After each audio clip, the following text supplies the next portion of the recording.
ಬಂಧುಗಳೇ, ಆತ್ಮವಿಶ್ವಾಸ ಕಡಿಮೆ ಆಗೋದಕ್ಕೆ, ಕುಗ್ಗೋದಕ್ಕೆ ಕಾರಣ ಏನಿರ್ಬೋದು? ಯಾವ ಥರ ಯೋಚನೆ ಮಾಡಿರಿ?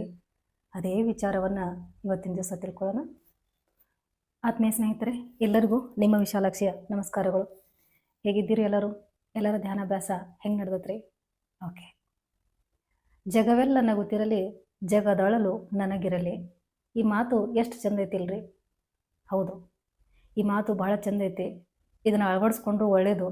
ಆದರೆ ಅತಿ ಆಯ್ತಪ್ಪ ಅಂತಂದ್ರೆ ನಮ್ಮ ಶಾಂತಿಯನ್ನು ಕೂಡ ಹಾಳು ಮಾಡ್ತತಿ ಅನ್ನುವಂತಹ ಒಂದು ಯೋಚನೆ ಸ್ನೇಹಿತರೆ. ಏನಪ್ಪ ಅಂತಂದ್ರೆ ಪೂರ್ವಿಕರೆಲ್ಲ ಬಹಳ ಚೆನ್ನಾಗಿ ದಾಸರ ಕೀರ್ತನೆಗಳನ್ನ ಕೇಳ್ಕೊಂತ ನೆಮ್ಮದಿ ಜೀವನವನ್ನು ಜೀವಿಸ್ತಾ ಇದ್ರು. ನೋಡ್ರಿ ಎಷ್ಟು ಚಂದ ಒಂದು ಕೀರ್ತನೆ ಬರ್ತೈತಿ. ನೀನ್ಯಾಕೋ ನಿನ್ನ ಹಂಗ್ಯಾಕೋ ರಂಗ, ನೀನ್ಯಾಕೋ ನಿನ್ನ ಹಂಗ್ಯಾಕೋ, ನಿನ್ನ ನಾಮದ ಬಲವೊಂದಿದ್ದರೆ ಸಾಕೋ, ನೀನ್ಯಾಕೋ ನಿನ್ನ ಹಂಗ್ಯಾಕೋ. ಸ್ನೇಹಿತರೆ, ದಾಸರು ಒಂದು ಕಡೆ ಹೇಳ್ತಾರ್ರಿ, ನಿನ್ನ ಹಂಗೂ ಸಹಿತ ನನಗೆ ಬೇಡ. ಏನು ಸಾಕು ಅಂತಂದ್ರೆ ನಿನ್ನ ನಾಮಸ್ಮರಣೆ ಬಲ ಒಂದು ನನಗೆ ಸಾಕು, ಅದರಲ್ಲೇ ನಾನು ಈ ಜೀವನವನ್ನು ಕಳೀತೀನಿ, ಜೀವನವನ್ನು ಜೀವಿಸ್ತೀನಿ ಅಂತಕ್ಕಂತಹ ಒಂದು ಕಾಲಿತ್ರಿ. ಆದ್ರೆ ಈಗ ನಾವು ಜೀವನವನ್ನು ಹೆಂಗೆ ದಿವ್ಸಾಕತ್ತೀವಿ ಗೊತ್ತೇನ್ರಿ? ಯಾವ ಥರ ಕುಂತು ಯೋಚನೆ ಮಾಡಿರಿ? ಯಾಕೆ ಆತ್ಮವಿಶ್ವಾಸ ಕಡಿಮೆ ಆಗತ್ತೈತಿ? ಶಾಂತಿ ಅನ್ನೋದು ಕೊರತೆಯ ತಾಂಡವ ಯಾಕೆ ಆಡಕತ್ತೈತಿ ಅನ್ನೋದ್ರ ಕಡೆ ಸ್ವಲ್ಪ ಗಮನ ಐತ್ರಿ? ಇಲ್ಲ, ನಾವು ಈ ಸ್ಪೀಡ್ ಯುಗದೊಳಗೆ ಎಲ್ಲನೂ ಮರಿಲಕತ್ತಿದ್ದೀವಿ. ಎಲ್ಲರನ್ನ ಮೆಚ್ಚಿಸ್ಬೇಕಂತ ಹೇಳಿ ಮುಖವಾಡದ ಬದುಕನ್ನು ಬದುಕಾಕತ್ತಿದ್ದೀವಿ. ಯಾವಾಗಲೂ ಕೂಡ ನಮ್ಮ ಜೀವನದಲ್ಲಿ ನಾವು ಈ ತಪ್ಪನ್ನು ಮಾಡ್ತಾನೆ ಇರ್ತೀವಿ. ಏನಪ್ಪ ಅಂತಂದ್ರೆ ಅವರು ಮೆಚ್ಚುಗೆಯನ್ನು ಪಡ್ಕೋಬೇಕು, ಇವರ ಮೆಚ್ಚುಗೆಯನ್ನು ಪಡ್ಕೋಬೇಕು, ಅವರ ಭಾವನೆಯಂತೆ ನಾನಿರಬೇಕು, ಇವರ ಭಾವನೆಯಂತೆ ನಾನಿರಬೇಕು ಅಂಥೇಳಿ ನಮ್ಮ ಸ್ವಂತಿಕೆಯನ್ನು ಕಳ್ಕೊತಾ ಇರ್ತೀವಿ. ಇಡೀ ಜೀವನವನ್ನು ಅವ್ರು ಏನಂತಾರೋ, ಇವ್ರು ಏನಂತಾರೋ, ನನ್ನ ಬಗ್ಗೆ ಏನು ಅನ್ಕೋತಿರ್ತಾರೋ, ಅವ್ರ ಅಭಿಪ್ರಾಯ ಏನಾಯಿತು, ಇಂತಹ ಯೋಚನೆ ಒಳಗೆ ಅರ್ಧ ಜೀವನ ಅಲ್ಲ, ಪೂರ್ತಿ ಜೀವನ ಅದರಾಗೇ ಕಳಿತೀವಿ. ಸೊ ಇದರಿಂದ ಏನಾಗ್ತದಪ್ಪ ಅಂತಂದ್ರೆ ನಾವು ನಮ್ಮ ಸ್ವಂತಿಕೆಯಿಂದ, ನಮ್ಮ ಸ್ವ ಅಸ್ತಿತ್ವದಿಂದ ಭಾಳ ದೂರ ಹೋಗ್ತೀವ್ರಿ. ಸೊ ಸ್ನೇಹಿತರೆ, ಈ ಇನ್ನೊಬ್ರು ಏನಂದಾರೋ, ಮಂದಿ ಏನಂದಾರೋ, ಜನ ಏನಂದಾರೋ ಅನ್ನುವಂತಹ ನಿಟ್ಟಿನೊಳಗೆ ನಾವು ಎಷ್ಟೋ ಸಾರಿ ನಮ್ಮ ಜವಾಬ್ದಾರಿಗಳನ್ನು, ನಮ್ಮ ನಗುವನ್ನು, ನಮ್ಮ ಭಾವನೆಗಳನ್ನು, ನಮ್ಮ ಕನಸುಗಳನ್ನು ಮುಕ್ತವಾಗಿ ಯಾರ ಹತ್ರನೂ ಕೂಡ ಹಂಚ್ಕೊಳ್ಳೋದಿಲ್ಲರಿ. ಪ್ರತಿ ಒಂದ್ರ ಹಿಂದನೂ ಭಯನೇ ಇರ್ತೈತಿ. ನಾನು ನನ್ನ ಜವಾಬ್ದಾರಿನ ನಿಭಾಯಿಸಕ್ಕೆ ಹೋದ್ರೆ ಅವ್ರು ಏನಂತಾರೇನೋ, ಅವ್ರು ಹೇಳ್ದಂಗೆ ಮಾಡಿದ್ರು ಆಯ್ತಲ್ಲ, ಇರಲಿ ಓಕೆ, ಎಲ್ಲರ ಅನುಕೂಲಕ್ಕೆ ತಕ್ಕಂಗೆ, ಎಲ್ಲರ ಆನತಿಗೆ ತಕ್ಕಂಗೆ ನಡ್ಕೊಳ್ಳೋನು ಬ್ಯಾಡಂತಲ್ಲ. ಆದರೆ ನಮ್ಮತನವನ್ನು ಕಳ್ಕೊಂಡು ಇರೋದೈತಿಲ್ರಿ, ಅದು ಭಾಳ ಭಯಂಕರವಾದಂಥದ್ದು ಅಂತ ಹೇಳ್ಬೋದು. ಯಾಕಪ್ಪ ಅಂದ್ರೆ ನಮ್ಮತನವನ್ನು ಕಂಡುಕೊಂಡು ಅದೇ ರೀತಿ ಬದುಕಕ್ಕೆ ನಾವಿಲ್ಲಿ ಬಂದಿದ್ದೀವಿ. ಪ್ರತಿಯೊಂದು ಜೀವಿ ಅದರ ಇಚ್ಛೆಯಂತೆ ಅದು ಬದುಕಾಗತ್ತೈತಿ, ಮನುಷ್ಯನೊಬ್ಬನನ್ನು ಬಿಟ್ಟು. ಅದಕ್ಕೆ ದಾಸರು, ಸಂತರು, ಮಹಂತರು ನಿನ್ನೊಳಗೆ ಏನೈತಿ ಅನ್ನೋದನ್ನು ತಿಳ್ಕೊ, ಅದರಂತೆ ನೀನು ಬದುಕು ಅಂತ ಹೇಳಕತ್ತಾರು. ಆದರೆ ನಾವೇನು ಮಾಡಕತ್ತಿದ್ದೀವಿ? ಅವರಿವರ ಅಭಿಪ್ರಾಯಗಳಿಗೆ ತಕ್ಕಂತೆ ಬದುಕಾಕತ್ತಿದ್ದೀವಿ. ಅವರಿವರ ನಂಬಿಕೆ ವಿಶ್ವಾಸವನ್ನು ಗಳಿಸುವುದಕ್ಕೋಸ್ಕರ ನಟನೆಯ ಬದುಕನ್ನು ಬದುಕಾಕತ್ತಿದ್ದೀವಿ. ಹೌದಾ? ಅಂತಹ ಬದುಕು ನಮಗೆ ನೆಮ್ಮದಿ ಕೊಡ್ತೈತ್ರಿ. ನೋಡ್ರಿ, ಈಗ ನೀವು ಒಂದು ಮಾಸ್ಕ್ ಹಾಕೊಂಡ್ರೆ ಅನ್ಕೋರಿ, ಒಂದು ಮುಖಕ್ಕೆ ಒಂದು ಮುಖವಾಡವನ್ನು ಧರಿಸಿರಿ ಅನ್ಕೋರಿ, ಅದನ್ನು ಎಷ್ಟೊತ್ತು ಧರ್ಸಕ್ಕಾಕತ್ರಿ? ಮುಖಕ್ಕೆ ಒಂದು ಮುಖವಾಡವನ್ನು ಎಷ್ಟೊತ್ತು ಹಾಕೊಳಕ್ಕಾಕತ್ರಿ? ಬಬ್ಬ ಅಂದರೆ ಒಂದು 2 ರಿಂದ 3 ತಾಸು ಹಾಕೋಬೋದು. ಅದು ಕಿರಿಕಿರಿ ಅನ್ಸಕತ್ತೈತಿ, ಯಾವಾಗ ಅದನ್ನು ತೆಗೆದು ಆರಾಮಾಗಿ ಇದ್ದೇನಪ್ಪ ಅಂತ ಅನಿಸ್ತೈತಿ. ಆದರೆ ನಿಜವಾಗ್ಲೂ ನಾವು ನಮ್ಮ ತನ್ನದ ನೈಜವಾದ ಮುಖವಾಡವನ್ನು ಇಟ್ಕೊಂಡು ಬದುಕಾಕತ್ತೇವೇನೋ ಅನ್ನೋದ್ರ ಕಡೆ ಸ್ವಲ್ಪ ಗಮನ ಕೊಡ್ರಿ. ಕೆಲವೊಂದು ಸಂದರ್ಭದಾಗ ನೀವು ಹಾಗೆ ಮಾಡ್ತೀರಿ. ಏನಪ್ಪ, ನಮ್ಮ ಗುರುಗಳೊಂದು ಮಾತು ಹೇಳಿರಿ, ಅಂತರಂಗದಲ್ಲಿ ಹೆಂಗಿರ್ತೈತಲ್ಲ ಹಾಗೇ ನೇರವಾಗಿ ನೀವು ಇರಬೇಕು, ನೇರ ನುಡಿ ಇರಬೇಕು, ಸ್ಪಷ್ಟತೆ ಇರಬೇಕು. ಆಗ ನಿಮ್ಮ ಅಂತರ್ಗತವಾಗಿರ್ತಕ್ಕಂತಹ ಆತ್ಮವಿಶ್ವಾಸಕ್ಕೆ ಇನ್ನಷ್ಟು ಶಕ್ತಿ ಬರ್ತೈತಿ, ನೀವು ಶಕ್ತಿವಂತರಾಗ್ತೀರಿ ಅಂತ ಹೇಳ್ತಾ ಇದ್ರು. ಆದರೆ ಅದನ್ನು ಮನುಷ್ಯ ಇವತ್ತಿನ ದಿವಸ ಕಳ್ಕೊಳಕತ್ತಾನ್ರಿ. ಬಹಳ ಮೌಲ್ಯಯುತವಾದದ್ದು ಆತ್ಮವಿಶ್ವಾಸ ಅನ್ನೋದು. ಅದು ಯಾರೋ ನಮ್ಮಲ್ಲಿ ತುಂಬುವಂಥದ್ದಲ್ಲ, ಯಾರೋ ಅದನ್ನು ತಂದು ಕೊಡುವಂಥದ್ದಲ್ಲ. ಅದನ್ನು ನಾವೇ ವೃದ್ಧಿ ಮಾಡ್ಕೋಬೇಕ್ರಿ, ಹೆಚ್ಚು ಮಾಡ್ಕೋಬೇಕು. ಆ ಕೆಲಸ ನಾವು ಮಾಡಕತ್ತದೇವನ್ರಿ? ಇಲ್ಲ. ಯಾವಾಗಲೂ ಯಾವಾಗಲೂ ಯಾವಾಗಲೂ ಪಕ್ಕದ ಮನೆಯವರು ನಮ್ಮನ್ನು ಮೆಚ್ಚಬೇಕು, ನಮ್ಮ ಊರಾಗಿನವ್ರು ನಮ್ಮನ್ನು ಮೆಚ್ಚಬೇಕು, ನನ್ನ ಆಫೀಸ್ನಲ್ಲಿರೋರು ನನ್ನನ್ನು ಮೆಚ್ಚಬೇಕು, ಯಾವಾಗಲೂ ನಾನು ಹೊಗಳ್ತಾನೆ ಇರಬೇಕು, ಯಾವಾಗಲೂ ನನ್ನನ್ನು ಒಳ್ಳೆಯ ದೃಷ್ಟಿಯಿಂದ ನೋಡಬೇಕು. ಹಿಂಗೆ ನಾವು ಎಷ್ಟು ದಿವಸ ಇರ್ಲಿಕ್ಕಾಗ್ತದೆ ರೀ? ಆ ರೀತಿ ಬದುಕುವಂತಹ ಬದುಕು ಭಯದ ಬದುಕಾಗಿರ್ತೈತೆ ರೀ. ಯಾವಾಗಲೂ ನೋಡ್ರಿ, ನಾನು ಒಳ್ಳೆಯದನ್ನು ಮಾಡಬೇಕು, ಪರ್ಫೆಕ್ಟ್ ಆಗೇ ಇರಬೇಕು, ಪರಿಪೂರ್ಣವಾಗಿ ಇರಬೇಕು ಅಂತ ಅನ್ಕೊಳಕ್ಕೆ ಶುರು ಮಾಡಿದೀವಿ ಅಂತಂದ್ರೆ ನಮ್ಮೊಳಗೆ ಒಂದು ನೋವಿನ ಬೀಜ ಉತ್ಪತ್ತಿ ಆಕತ್ರಿ. ಸಹಜತೆ ಅನ್ನೋದು ಬರೋದಿಲ್ಲ. ಫಾರ್ ಎಕ್ಸಾಂಪಲ್ ಹೇಳ್ಬೇಕಂದ್ರೆ, ನೀವು 4 ಮಂದಿ ಒಳಗೆ ಹೋಗಿ ಕುಂತಾರೆ ಅಂತ ತಿಳ್ಕೊರಿ. ಅಲ್ಲಿ ಕುಂತ್ರೆ ಏನಂದಾರೇನೋ, ಇಲ್ಲಿ ಕುಂತ್ರೆ ಏನಂದಾರೇನೋ, ಇನ್ನೊಂದಿಷ್ಟು ಚಹಾ ಕೇಳಿದ್ರೆ ಏನಂದಾರೇನೋ ಅಂತ ಅನ್ಕೊಂಡ್ವಿ ಅಂತಂದ್ರೆ ನಿಮ್ಮೊಳಗಿದ್ದಂತಹ ಆಸೆ ಸತ್ತೋಯ್ತು. ಇದು ಬರೀ ಚಾಯ್ದು ಮಾತಲ್ರಿ. ಏನೇ ಇರಲಿ, ನಿಮ್ಮೊಳಗಿರ್ತಕ್ಕಂಥ ಆಸೆಗಳನ್ನು ಎಷ್ಟು ಸಾರಿ ಕೊಂದರಿ, ನಿಮ್ಮೊಳಗಿರ್ತಕ್ಕಂಥ ಭಾವನೆಗಳಿಗೆ ಎಷ್ಟು ಸಾರಿ ಅನ್ಯಾಯ ಮಾಡಿರಿ. ಹೌದಾ? ಎಷ್ಟೋ ರಾತ್ರಿಗಳನ್ನು ನಿದ್ದೆ ಇಲ್ಲದೆ ಕಳೆದರಿ. ಯಾವತ್ತರಿ ಯೋಚನೆ ಮಾಡಿರಿ, ಅವರಂತೆ ಬದುಕಬೇಕು, ಇವರಂತೆ ಬದುಕಬೇಕು. ಯಾರಂತೆ ಬದುಕು ಸ್ನೇಹಿತರೆ? ಬದುಕು ನಮ್ಮಂತೆ ಇರ್ಬೇಕ್ರಿ. ಯಾಕಂದರೆ ಇದನ್ನು ನಾವು ಆಯ್ಕೆ ಮಾಡ್ಕೊಂಬಂದಿದ್ದೀವಿ. ಹೌದಾ? ಭಗವಂತ ನಮಗೆ ಇಷ್ಟೆಲ್ಲವನ್ನು ಸೃಷ್ಟಿ ಮಾಡಿ ನಿನ್ನಂತೆ ನೀನು, ನಿನ್ನ ಇಚ್ಛೆಯಂತೆ ನೀನಿರು, ನಿನ್ನ ಆತ್ಮನ ಇಚ್ಛೆಯಂತೆ ನೀ ಇರು ಅಂಥೇಳಿ ಕಳಿಸ್ಯಾರೋ. ಆದ್ರೆ ನಾವೇನು ಮಾಡಕತ್ತಿದ್ದೀವಿ ರೀ? ಲೋಕದ ನಿಂದೆಗಳಿಗೆ ಅಂಜಿ, ಅಪವಾದಗಳಿಗೆ ಅಂಜಿ, ನಮ್ಮನ್ನು ನಾವು ಕುಗ್ಗಿಸ್ಕೊಂತ ಅಪರಾಧಿ ಮನೋಭಾವದಲ್ಲಿ ಜೀವನ ಮಾಡಕತ್ತೀವಿ. ಇದು ಹೌದಂತೀರೋ ಇಲ್ಲ ಅಂತೀರೋ? ನಾವೇನು ಅನ್ಕೋತೀವಿ? ನಾವು ಭಾಳ ಸ್ವತಂತ್ರದನಿ, ನಾನು ಇಂಡಿಪೆಂಡೆಂಟ್ ಅದನಿ, ನಾನು ಸ್ವಂತ ಕಾಲ ಮೇಲೆ ನಾನು ನಿಂತನಿ ಇರಬಹುದು, ಉದ್ಯೋಗ ಮಾಡಕತ್ತಿರ್ಬೋದು, ಸ್ವಂತ ಮನೆಯಲ್ಲಿರ್ಬೋದು. ಆದರೆ ನಿಮ್ಮ ನಿರ್ಧಾರಗಳನ್ನು ನೀವು ಸ್ವತಂತ್ರವಾಗಿ ತಗೊಳಕತ್ತಾರೇನು? ನಿಮ್ಮ ಭಾವನೆಗಳನ್ನು ಸ್ವತಂತ್ರವಾಗಿ ನೀವೇ ಕೇಳಕತ್ತಾರೇನು? ನಿಮ್ಮ ಕನಸುಗಳನ್ನು ನೀವೇ ಅರ್ಥ ಮಾಡ್ಕೊಳಕತ್ತಾರೇನು? ನಿಮ್ಮ ಜವಾಬ್ದಾರಿಗಳನ್ನು ನೀವೇ ಸ್ವ ಇಚ್ಛೆಯಿಂದ ನಿಭಾಯಿಸಕತ್ತಾರೇನು? ಸ್ವಲ್ಪ ಸಣ್ಣ ಸಣ್ಣ ವಿಚಾರಗಳನ್ನು ನೀವು ಆಳವಾಗಿ ನೋಡ್ತಾ ಬಂದಾಗ ನಿಮಗೆ ಗೊತ್ತಾಗೋದೇನಪ್ಪ ಅಂದ್ರೆ, ಎಸ್, ನಾನು ಸ್ವತಂತ್ರ ಇಲ್ಲ, ನಾನು ಇನ್ನೊಬ್ಬರ ಇಚ್ಛೆಯಂತೆ ನಿರ್ಧಾರ ತಗೊಳಕತ್ತೇನೆ, ನಾನು ನನ್ನ ಜವಾಬ್ದಾರಿನ ನಿಭಾಯಿಸುವಾಗಲೂ ಸಹಿತ ಇನ್ನೊಬ್ಬರು ಹೇಳಿದಂಗೆ ಮಾಡಕತ್ತೇನೆ. ಇನ್ನೊಬ್ಬರು ಅಂತಂದ್ರೆ ಯಾರಾದರೂ ಇರ್ಬೋದು ಸ್ನೇಹಿತರೆ, ಬಂಧುಗಳೇ ಇರ್ಬೋದು, ಸ್ನೇಹಿತರೇ ಇರ್ಬೋದು, ಅಕ್ಕಪಕ್ಕದವರೇ ಇರ್ಬೋದು, ಮನೆಯ ಸದಸ್ಯರೇ ಇರ್ಬೋದು, ಯಾರೇ ಇರ್ಬೋದು ಸ್ನೇಹಿತರೆ. ಹಾಗಾಗಿ ಸ್ವಾತಂತ್ರ್ಯ ಅನ್ನೋದು ಹೊರಗಿಂದ ಸಿಗುವಂಥದ್ದಲ್ಲ. ಸ್ವಾತಂತ್ರ್ಯ ಅನ್ನೋದು ಅಂತರ್ಜಗತ್ತಿನಲ್ಲಿ ವಿದ್ಯಮಾನವಾಗೈತ್ರಿ. ಅದನ್ನು ಹುಡುಕಾಡುವಂಥ ಪ್ರಯತ್ನನೇ ಮಾಡ್ತಾ ಇಲ್ಲ ಸ್ನೇಹಿತರೆ. ಯಾಕೆ ಓಡಾಕತ್ತೀವಿ ರೀ? ಹೊರಗಿನ ಜಗತ್ತು ನಮ್ಮನ್ನು ಓಡ್ಸಾಕತ್ತೈತಿ. ಓಡು ಓಡು ಓಡು, ಸ್ವೇಚ್ಛೆಯಿಂದ ಹೊರಗಡೆ ಎಲ್ಲ ನೀನು ತಿರುಗಾಡು, ಸ್ವತಂತ್ರವಾಗಿ ತಿರುಗಾಡು. ಎಸ್, ಹೊರಗಡೆ ಏನೋ ನಾವು ಸ್ವತಂತ್ರವಾಗಿ ತಿರುಗಾಡ್ಬೋದು, ಆದರೆ ಅಂತರ್ಜಗತ್ತಿನಲ್ಲಿ ಸ್ವಾತಂತ್ರ್ಯವನ್ನು ಪಡೆಯೋದು ಯಾವಾಗ್ರಿ? ನೋಡ್ರಿ, ಎಲ್ಲೋ ಒಂದು ಕಡೆ ಹೋಗಿರ್ತೀರಿ, ಹೋದಾಗ ನಿಮ್ಗೆ ಅನಿಸ್ತಿರ್ತೈತಿ, ಬಳುತ್ತಾಯ್ತು, ಮನೆಯಾಗ ಏನಂತಾರೋ ಏನೋ, ನಾ ಇವ್ರ ಜೊತೆ ಬಂದನಿ, ಏನಂತಾರೋ ಏನೋ. ತಪ್ಪಲ್ಲ, ಕೆಲವೊಂದು ಸಾರಿ ಅಂತಹ ನಿರ್ಧಾರಗಳನ್ನು, ಅಂತಹ ಯೋಚನೆಗಳನ್ನ ಮಾಡಬೇಕು.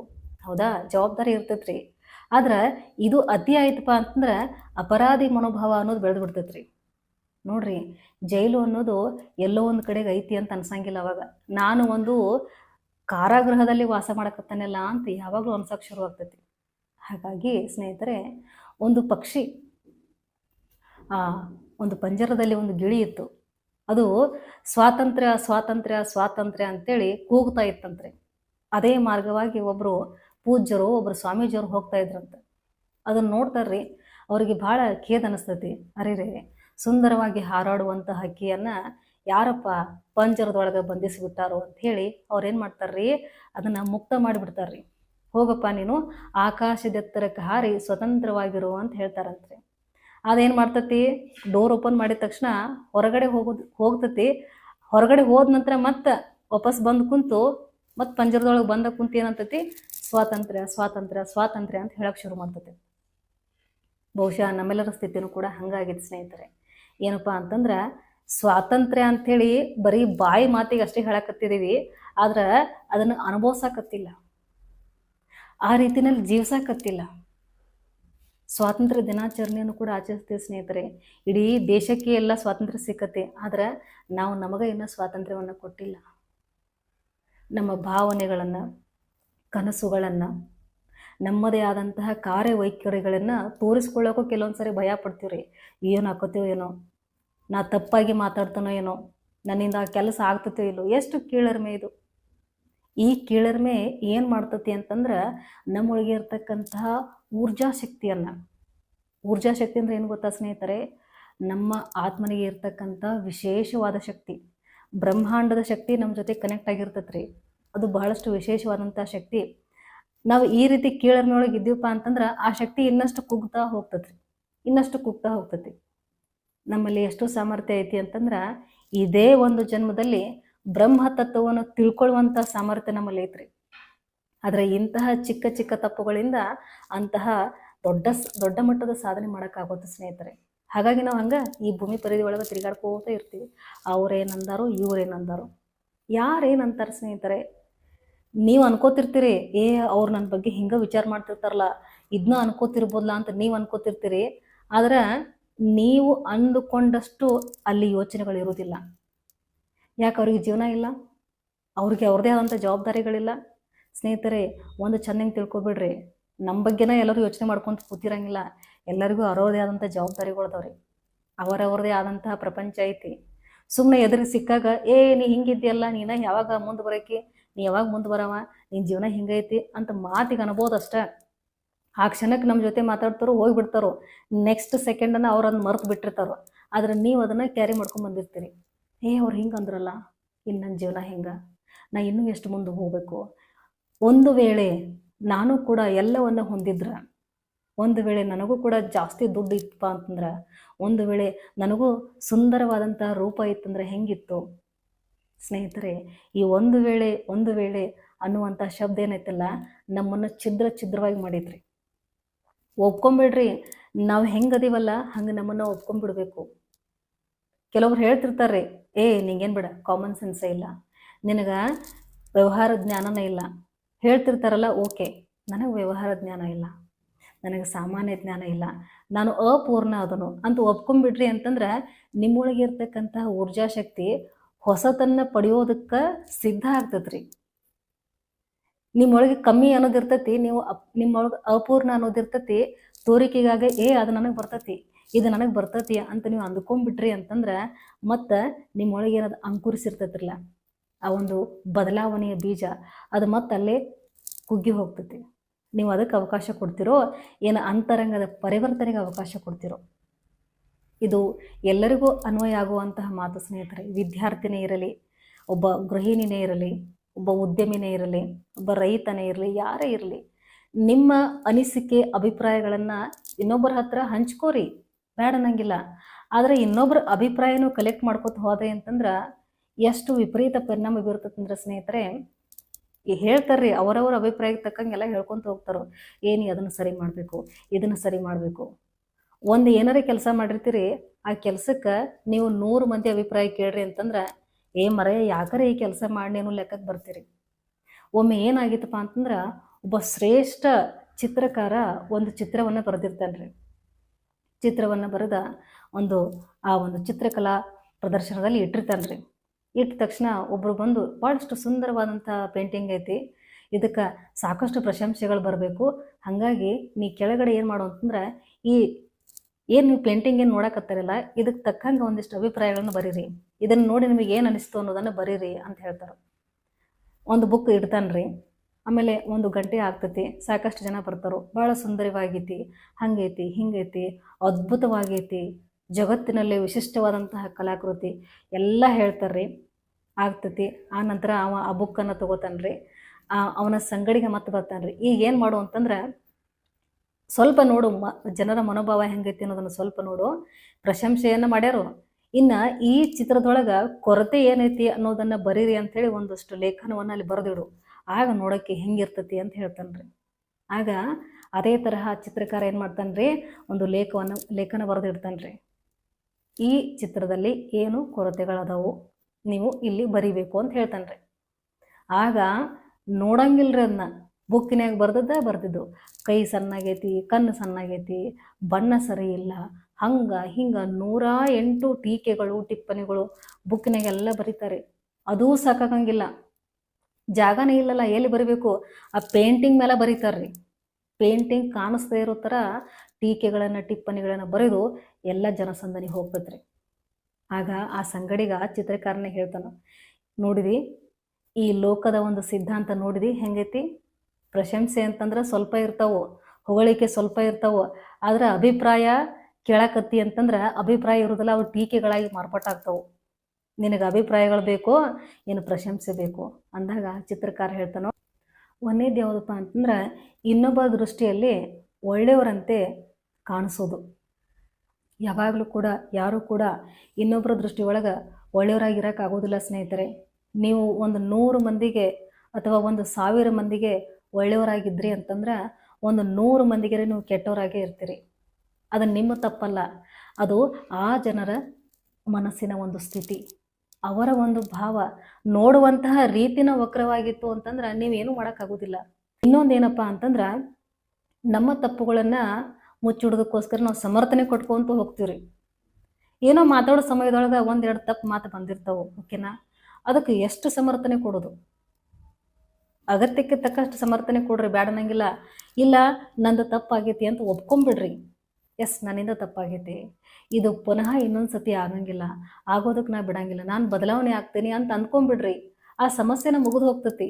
ಪದೇ ಪದೇ ಅದನ್ನೇ ನೀವು ಹೇಳ್ತಾ ಹೋದ್ರಿ ಅಂತಂದ್ರೆ ಮಾತು ಮತ್ತೊಂದು ಮಾತಿಗೆ ಆಹ್ವಾನ ಕೊಡ್ತತಿ. ಅದೇ ಮಾತು ಮನೆಯನ್ನು ಕೂಡ ಮುರಿತೈತಿ ಸ್ನೇಹಿತರೆ. ಇನ್ನೊಂದೇನಪ್ಪ ಅಂತಂದ್ರೆ ಇನ್ನೊಬ್ಬರ ಅಭಿಪ್ರಾಯದಂತೆ ಯಾವಾಗಲೂ ನೋಡ್ಕೋತಾ ಇರೋದು. ಅದನ್ನು ಮಾಡ್ಲೇನೋ, ಅದನ್ನು ಹಿಂಗೆ ಮಾಡ್ಲೇನೋ, ನೀ ಹೇಳ್ದಂಗೆ ಮಾಡ್ತನೋ, ನೀ ಹೇಳ್ದಂಗೆ ಇರ್ತನೋ, ಈ ರೀತಿ ಮಾಡ್ಕೊತ ಹೋದ್ರಿ ಅಂತಂದ್ರೆ ನಿಮ್ಮ ಎದುರುಗಡೆ ಇರ್ತಕ್ಕಂಥ ವ್ಯಕ್ತಿಗೂ ಕಿರಿಕಿರಿ ಆಕತ್ರಿ. ಜೊತೆಗೆ ನೀವು ಆಲಸ್ಯ ಆಗ್ಬಿಡ್ತೀರಿ ಅವ್ರು ಹೇಳಿದಾಗ ಮಾಡೋದು. ನೋಡ್ರಿ, ಪ್ರಕೃತಿ ನಮ್ಮಲ್ಲಿ ಎಲ್ಲ ವ್ಯವಸ್ಥೆಯನ್ನು ಆಟೋಮೆಟಿಕ್ ಆಗಿ ಇಟ್ಟತ್ರಿ. ನೈಸರ್ಗಿಕವಾಗಿನ ಹಸಿವಾಗ್ತತಿ, ನೈಸರ್ಗಿಕವಾಗಿನ ನಮಗೆ ನಿದ್ದೆ ಬರ್ತತಿ. ಅದನ್ನು ಸಹಿತ ನಾವು ಇನ್ನೊಬ್ಬರನ್ನು ಕೇಳೇ ಮಾಡೋರು ಇದ್ವಿ ಅಂತಂದ್ರೆ ಬಹುಶಃ ನಾವು ಮರೆತು ಬಿಡ್ತಿದ್ದೀವಿ ರೀ. ಊಟ ಮಾಡೋದನ್ನು ಮರಿತಿದ್ದೆವು, ನಿದ್ದೆ ಮಾಡೋದನ್ನು ಮರಿತಿದ್ದೆವು, ಕೆಲಸ ಮಾಡೋದನ್ನು ಮರಿತಿದ್ದೆವು, ಎಲ್ಲನೂ ಮರಿತಿದ್ದೆವು. ಹಾಗಾಗಿ ನಿಮ್ಮ ಶಕ್ತಿಯನ್ನು ನೀವು ಅರ್ಥಕೋರಿ. ಯಾಕಂತಂದ್ರೆ ಬದುಕು ಮತ್ತೊಮ್ಮೆ ಸಿಗುವಂಥದ್ದಲ್ಲ ಸ್ನೇಹಿತರೆ. 4 ಜನ ಏನು ಹೌದು ಅನ್ಬೇಕು ಅಂತ ಬದುಕಕ್ಕೆ ಹೋಗ್ಬೇಡ. ದೇವರು ಮೆಚ್ಚಬೇಕು ನಿನ್ನನ್ನು.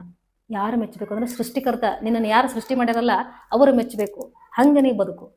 ನಿನ್ನ ತಂದೆ ತಾಯಿ ಮೆಚ್ಚೋಂಗೆ ಬದುಕು. ನಿನ್ನ ಬಂಧು ಬಾಂಧವರು ಹೊಗಳೋ ಥರ ಅಲ್ಲ, ಮೆಚ್ಚೋ ಥರ ಬದುಕು. ಮೆಚ್ಚೋ ಥರ ಬದುಕೋದು ಬೇರೆ, ಹೊಗಳೋ ಥರ ಬದುಕೋದು ಬೇರೆ ರೀ. ಹೊಗಳೋರು ಏನು ಮಾಡ್ತಾರಂತಂದ್ರೆ ಮುಖವಾಡದ ಒಂದು ಬದುಕಿಗೆ ಹೊಗಳಿಕೆ ಜಾಸ್ತಿ ಇರ್ತಾವ್ರಿ. ಮೆಚ್ಚೋದು ಅಂತಂದ್ರೆ ಅಂತರ್ಗತವಾಗಿರಿ. ಅಂತಹ ವ್ಯಕ್ತಿ ಭಾಳಷ್ಟು ಸಫರ್ ಆಗಿರ್ತಾನೆ ರೀ, ಭಾಳಷ್ಟು ಏಳು ಬೀಳನ್ನ ಕಂಡಿರ್ತಾನೆ ರೀ. For example sir M Visvesvaraya ಅವರು ನೋಡ್ರಿ, ಸಾಕಷ್ಟು ಮಹಾತ್ಮರು ಬರ್ತಾರೆ. ರಾಮಕೃಷ್ಣ ಪರಮಹಂಸರು, ಸ್ವಾಮಿ ವಿವೇಕಾನಂದರು, ಜೀಸಸ್ ಕ್ರಿಸ್ಟ, ಬಸವಣ್ಣವರು, ಅಕ್ಕ ಮಹಾದೇವಿಯವರು, ಸಾಕ್ರೆಟಿಸ್, ಇವರೆಲ್ಲರೂ ಎಲ್ಲರ ಮೆಚ್ಚುಗೆಯನ್ನು ಪಡ್ಕೊಂಡಾರ್ರಿ, ಹೊಗಳಿಕೆಯನ್ನು ಪಡ್ಕೊಂಡಿಲ್ಲ. ಅದಕ್ಕೆ ಹೇಳ್ತಾರ್ರಿ ಬಸವಣ್ಣವರು, ಹೊಗಳಿಯನ್ನ ಹೊನ್ನ ಶೂಲಕ್ಕೇರಿಸಿದರಯ್ಯ ಅಂತ ಹೇಳ್ತಾರು. ಹೊಗಳಿಕೆ ಅನ್ನೋದು ಹೊನ್ನ ಶೂಲಕ್ಕೆ ಸಮ ಸ್ನೇಹಿತರೆ. ಹಾಗಾಗಿ ಈ ಜಗತ್ತಿನ ಪ್ರಶಂಸೆ, ಅಭಿನಂದನೆ, ಸನ್ಮಾನಗಳಿಗೆ ತಲೆ ಕೊಟ್ಟು ಕುಂತೀವಿ ಅಂತಂದ್ರೆ ಸ್ವಂತಿಕೆಯನ್ನು ಕಳ್ಕೊತೀವ್ರಿ. ನಾಟಕದ ಬದುಕನ್ನು ಶುರು ಮಾಡಬೇಕಾಗ್ತತಿ. ತನ್ನ ತಾನರಿದೊರೆ ನಿನ್ನೊಳಗಿನ ಮಹಾಗಣವನ್ನು ಅರಿಬೇಕು. ಅಖಂಡ ಮಂಡಲವೆಂಬ ಬಾವಿ ಪವನವೇ ರಾಟಾಳ. ನೋಡಿ, ಅಕ್ಕ ಮಹಾದೇವಿಯವರು, ಬಸವಣ್ಣನವರು, ಆಮೇಲೆ ಅಲ್ಲಮ ಪ್ರಭುಗಳು, ಗಟ್ಟಿವಾಳಯ್ಯನವರು, ಸಾಕಷ್ಟು ಜನ ಶರಣರು ಹೇಳಿದ್ದು ಒಂದೇ ಒಂದು, ನಿನ್ನೊಳಗಿರುವಂತಹ ಮಹಾಗಣ, ಮಹಾಪ್ರಭೆ, ಮಹಾಬೆಳಕು, ಅದನ್ನು ಅರಿತುಕೋ. ನಾವು ಅದನ್ನು ಬಿಟ್ಟದೇವ್ರಿ, ಇನ್ನೊಬ್ಬರ ಅರಿತುಕೊಂಡದನ್ನು ಕೇಳ್ಕೊಂತ ಕುಂತದೇವ್ರಿ. ಎಷ್ಟು ಕೇಳ್ತೀವಪ್ಪ ಅಂತಂದ್ರೆ ಕಿವಿ ನೂಸೋ ತನಕ ಕೇಳ್ತೀವ್ರಿ, ತಲೆ ನೋವು ಬರೋ ತನಕ ಕೇಳ್ತೀವ್ರಿ. ನೀವು ಲೋಕದ ಅಭಿಪ್ರಾಯವನ್ನು, ಜನರ ಅಭಿಪ್ರಾಯವನ್ನು ಕೇಳ್ಕೊಂತ ಹೋದ್ರಿ ಅಂತಂದ್ರೆ ಒಂದು ಸಂದರ್ಭ ಹೇಳ್ತೇನೆ ರೀ ನಿಮಗೆ. ನೋಡು, ನೀ ಹೇಳ್ದಂಗೆ ನಾ ಮಾಡೀನಿ, ನೀ ಹೇಳ್ದಂಗೆ ನೀ ಇಷ್ಟಪಟ್ಟಂಗನ ನಾನು ಕತ್ತನ್ನು ಕತ್ತರಿಸ್ಕೊಂಡನಿ ಅಂತ ನೀವು ಹೇಳ್ರಿ ಅಂತಂದ್ರೆ, ನೀ ಕತ್ತೇನೋ ಕತ್ತರಿಸ್ಕೊಂಡದಿ, ಆದ್ರೆ ಸರಿಯಾಗಿ ಕತ್ತರಿಸಿಲ್ಲ ಅಂತ ಹೇಳ್ತಾರು. ಹಾಗೇನು ಮಾಡೋರ್ದಿರಿ? ಹಾಗಾಗಿ ಸ್ನೇಹಿತರೆ, ನಿಮಗೆ ನೀವು ಹಿಂಸೆ ಕೊಟ್ಕೊಳ್ಳೋದು ಬೇಡ. ಎಷ್ಟು ಸಾರಿ ನೀವು ಹತ್ತಿರ್ತೀರಿ ಅನ್ನೋದು ನಿಮ್ಮ ತಲೆದಿಂಬಿಗೆ ಮಾತ್ರ ಗೊತ್ತು, ನಿಮ್ಮ ಗೋಳು ಅದಕ್ಕೆ ಮಾತ್ರ ಗೊತ್ತು, ನಿದ್ರೆ ಇಲ್ಲದ ಕಣ್ಣುಗಳಿಗೆ ಗೊತ್ತು ನೀವು ಎಷ್ಟು ನೆಮ್ಮದಿಯನ್ನು ಕಳ್ಕೊಂಡಿರಿ ಅಂತ. ಯಾಕೆ ದೇಹಕ್ಕೆ ಹಿಂಸೆ ಕೊಡ್ಲಕತ್ತೀರಿ? ಯಾಕೆ ನಿಮ್ಮ ಭಾವಕ್ಕೆ ಇಷ್ಟು ಕಾರಾಗೃಹದ ಸ್ಥಿತಿಯನ್ನು ಉಂಟು ಮಾಡಿ ಕೊಡಕತ್ತೀರಿ? ಮುಕ್ತವಾಗಿರ್ರಿ, ಸ್ವತಂತ್ರವಾಗಿರ್ರಿ. ಇಲ್ಲಿ ಯಾರ ಬಂಧನಕ್ಕೂ ಒಳಗಾಗಿರೋದಕ್ಕೆ ಆಗೋದಿಲ್ಲ ಸ್ನೇಹಿತರೆ. ಬಂಧನವನ್ನು ಕೂಡ ಮಾಡೋದು ತಪ್ಪು ಸ್ನೇಹಿತರೆ. ಭಗವಂತ ಯಾವತ್ತರಿ ಯಾರಿಗಾರಿ ಬಂಧನ ಮಾಡ್ಯಾನ್ರಿ? ಇಲ್ಲ. ಸೃಷ್ಟಿಕರ್ತನಿಗೆ ಗೊತ್ತು ಜೀವಿ ಸ್ವಾತಂತ್ರ್ಯವನ್ನು ಬಯಸ್ತತಿ ಅಂತ.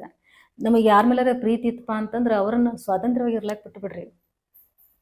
ಆದ್ರೆ ಅವ್ರ ಮೇಲೆ ಕಾಳಜಿ ಇರಲಿ, ಅವ್ರ ಮೇಲೆ ಒಂದಿಷ್ಟು ಪ್ರೇಮ ಇರಲಿ, ಅವ್ರ ಮೇಲೆ ಕರುಣೆ ಇರಲಿ, ಅವರ ಜವಾಬ್ದಾರಿ ಇರಲಿ, ಓಕೆನಾ? ಹಾಗಾಗಿ ಇಂತಹ ಒಂದು ಕೆಲಸವನ್ನು ಇಂತಹ ಆರೋಗ್ಯಯುತವಾದ ರೂಢಿಯನ್ನು ನಾವು ಮಾಡ್ಕೊಂತ ಬಂದಿವಪ್ಪ ಅಂದ್ರೆ ಏನಾಗ್ತತ್ರಿ ಅಂತ ನೀವು ಕೇಳ್ಬೋದು. ಏನು ಬಿಡ್ರಿ ಎಲ್ಲ ಬಿಟ್ಟು ದೂರ ಇರೋದನ್ರಿ, ಎಲ್ಲರ ಅನಿಸಿಕೆ ತೊಗೋಬೇಡ ಅಂತೀರಿ, ಅಭಿಪ್ರಾಯ ತೊಗೋಬೇಡ ಅಂತೀರಿ, ಇನ್ನೊಬ್ಬರ ಭಾವನೆಗೆ ತಕ್ಕಂಗೆ ಇರಬೇಡ ಅಂತೀರಿ, ಹಾಗಾದ್ರೆ ಸಂಬಂಧಗಳು ಬಿರುಕು ಬರ್ಬೋದಲ್ಲ ಅಂತ ನೀವು ಕೇಳ್ಬೋದು. ಸ್ನೇಹಿತರೆ, ಇನ್ನೊಬ್ಬರ ಅಭಿಪ್ರಾಯವನ್ನು ತಗೋಬೇಕು. ನೀವು ಇಷ್ಟಪಟ್ಟಂಗೆ ನಾ ಸೀರೆ ಉಟ್ಕೊಂಡನೆ 1 ಸಾರಿ ಓಕೆ, 2 ಸಾರಿ ಓಕೆ, ಅದು 1000 ಬಾರಿ ಹಾಕೈತಪ್ಪ ಅಂತಂದ್ರೆ ನಿಮಗೇನು ಅನಿಸ್ತತಿ? ನಾ ಇಷ್ಟಪಟ್ಟದನ್ನು ನಾ ಯಾವತ್ತೂ ಹಾಕೊಳ್ಳಬಾರ್ದನ್ ಅನ್ನೋ ಲೆಕ್ಕಕ್ಕೆ ನೀವೇ ಬರ್ತೀರಿ, ಹೌದಾ? ಹಾಗಾಗಿ ಅತಿ ಸರ್ವತ್ರ ವರ್ಜಯೇತ್. ನಾನು ಯಾವುದನ್ನು ಕೂಡ ಬೇಡ ಅಂತ ಹೇಳ್ತಾ ಇಲ್ಲ ಸ್ನೇಹಿತರೆ. ಎಲ್ಲವೂ ಇರಲಿ, ಅದು ನಿಮ್ಮ ಸಂಬಂಧವನ್ನು ಹಾಳು ಮಾಡದಂತಿರಲಿ. ಅನಿಸಿಕೆ, ಅಭಿಪ್ರಾಯಗಳು, ಭಾವನೆಗಳು ಎಲ್ಲವೂ ಇರಲ್ರಿ, ಆದ್ರೆ ನಿಮ್ಮ ಅಂತರ್ಗತ ಶಕ್ತಿ ಮೇಲೆ ಅದು ಪರಿಣಾಮ ಬೀರಲ್ಲಂಗಿರಲ್ರಿ. ಇಷ್ಟೆಲ್ಲ ಮಾಡೋದ್ರಿಂದ ಏನಾಗ್ತತಿ ಅಂತ ಕೇಳಿದಾಗ ಬಹಳ ಮಹತ್ತರವಾದಂತಹ ಪರಿವರ್ತನೆ ಒಳಗಿಂದ ಶುರು ಆಗ್ತದೆ ಸ್ನೇಹಿತರೆ. ಇನ್ನೊಂದು ಏನಾಗ್ತಪ್ಪ ಅಂತಂದ್ರೆ ನಮ್ಮೊಳಗೆ ಇರ್ತಕ್ಕಂತಹ ಆಳವಾದ ಆನಂದ ಸ್ಥಿತಿಯನ್ನು ಅನುಭವಿಸೋದಕ್ಕೆ ನಮಗೆ ಸಹಾಯ ಆಕತ್ರಿ. 108 ಟೀಕೆಗಳನ್ನು ಕೇಳಿ ಸುಮ್ಮನೆ ಒಂದು ಕಡೆ ಕುಂತ ಆನಂದ ಅನುಭವಿಸ್ಬೇಕು ಅಂತ ಆಗೋದಿಲ್ಲ ಸ್ನೇಹಿತರೆ. ಧ್ಯಾನ ಅಭ್ಯಾಸ ಮಾಡೋ ಕಾಲಕ್ಕೆ ನಮಗೆ ಕೆಲವೊಮ್ಮೆ ಆಳವಾಗಿ ಧ್ಯಾನ ಯಾಕೆ ಆಗೋದಿಲ್ಲ ಅಂತಂದ್ರೆ ಈ ಕಾರಣಕ್ಕಾಗಿನ. ಹಾಗಾಗಿ ಇನ್ನೊಂದು ಏನಾಗ್ತದಪ್ಪ ಅಂತಂದ್ರೆ ನಮ್ಮಲ್ಲಿರ್ತಕ್ಕಂತಹ ಅಂತರ್ಗತ ಶಕ್ತಿ ವೃದ್ಧಿ ಆಕತ್ರಿ, ಆತ್ಮವಿಶ್ವಾಸ ಮೂಡ್ತತಿ, ಸ್ಥೈರ್ಯ ಬರ್ತತಿ, ನಾವು ಮಾಡಿರ್ತಕ್ಕಂತಹ ತಪ್ಪುಗಳ ಬಗ್ಗೆ ಭಯ ಅನ್ನೋದು ಹೋಗ್ಬಿಡ್ತತಿ. ಧೈರ್ಯವಾಗಿ ಈ ಜಗತ್ತನ್ನು ಎದುರಿಸುವಂತಹ ಸಾಮರ್ಥ್ಯ ನನ್ನಲ್ಲಿ ಐತಿ ಅಂತಕ್ಕಂತಹ ಛಲ ಬರ್ತದೆ ಸ್ನೇಹಿತರೆ. ಹಾಗಾಗಿ ಆ ಛಲ, ಬಲ, ಆತ್ಮಸ್ಥೈರ್ಯ, ನಿಮ್ಮ ಬಾಹ್ಯ ಸೌಂದರ್ಯ, ಅಂತರಂಗದ ಸೌಂದರ್ಯ ಎಲ್ಲವೂ ಕೂಡ ವೃದ್ಧಿ ಆಗಬೇಕು, ಚೆನ್ನಾಗಿರಬೇಕು ಅಂತಂದ್ರೆ ಈ ಎಲ್ಲ ಚಿಕ್ಕ ಚಿಕ್ಕ ಅಂಶಗಳನ್ನು ಸ್ವಲ್ಪ ಸ್ವಲ್ಪ ರೀತಿಯಲ್ಲಿ ಬದಲಾವಣೆ ಮಾಡ್ಕೊಳ್ತಾ ಹೋಗೋಣ ಸ್ನೇಹಿತರೆ. ಓಕೆನಾ? ಸೊ ಈ ಮಾಹಿತಿ ನಿಮಗೆ ಇಷ್ಟ ಆಗಿದೆ ಅಂತ ಭಾವಿಸ್ತೀನಿ ರೀ. ಇನ್ನೊಂದು ಭೇಟಿಯಲ್ಲಿ ಸೂಕ್ತವಾದಂತಹ ಮಾಹಿತಿಯ ಜೊತೆಗೆ ನಿಮ್ಮ ಮುಂದೆ ಬರ್ತೀನಿ ಸ್ನೇಹಿತರೆ. ಕೊನೆಯದಾಗಿ ಒಂದು ಮಾತು ಹೇಳಕ್ಕೆ ಇಷ್ಟಪಡ್ತೀನಿ ರೀ. ಈ ಎಲ್ಲ ಬದಲಾವಣೆ ಆಗಬೇಕು ಅಂತಂದ್ರೆ ಪ್ರತಿದಿನ ನಿಮ್ಮ ವಯಸ್ಸು ಎಷ್ಟೈತೆಲ್ಲ ಅಷ್ಟು ನಿಮಿಷ ತಪ್ಪದೇ ಧ್ಯಾನ ಅಭ್ಯಾಸವನ್ನು ಮಾಡಿರಿ. ಆಗ ಯಾವುದು ಟೀಕೆ, ಯಾವುದು ಅಭಿಪ್ರಾಯ, ನಿಮ್ಮ ಭವಿಷ್ಯ ಉಜ್ವಲವಾಗಿರಲಿ ಅಂತ ಆಶಿಸ್ತಾ ಎಲ್ಲರಿಗೂ ಧನ್ಯವಾದಗಳು.